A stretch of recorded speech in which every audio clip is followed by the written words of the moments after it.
I lifted my hand, deliberately flashing the diamond ring Sebastian had given me. See?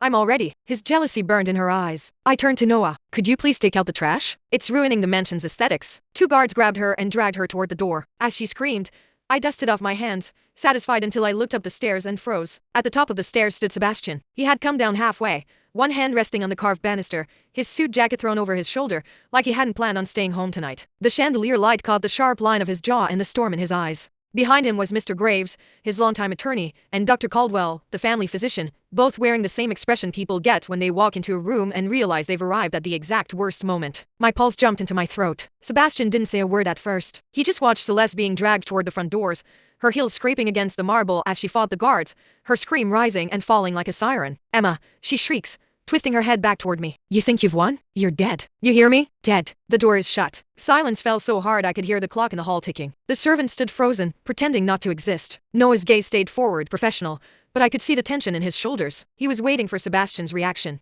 Sebastian's eyes moved to my face, then to my hand, still lifted from the slap, then to the ring on my finger. Something dark flickered across his expression. Interesting, he said, voice calm enough to be frightening. I leave you alone for 5 minutes. I forced myself to breathe. In my last life, this was where I would have panicked, cried, begged, and made myself look guilty, even when I wasn't. This time, I lifted my chin. I didn't start it, I said evenly, but I finished it. Mr. Graves cleared his throat as if he'd like to be anywhere else. Sir, we can come back. No, Sebastian said, not taking his eyes off me. Stay.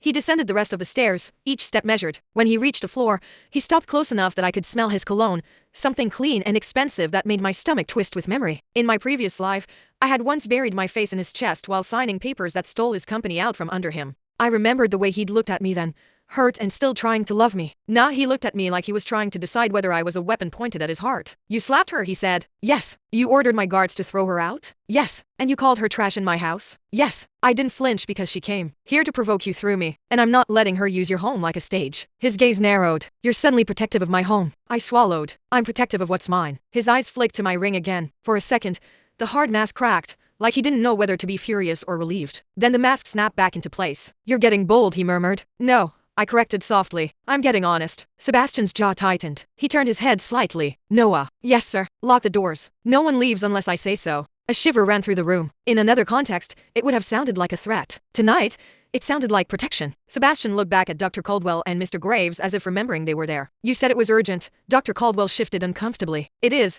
But perhaps say it, Sebastian ordered. Mr. Graves stepped forward, briefcase in hand. Your father's trustees called an hour ago. There was an attempt to access a dormant account tied to your grandfather's estate. It's an old structure, sir.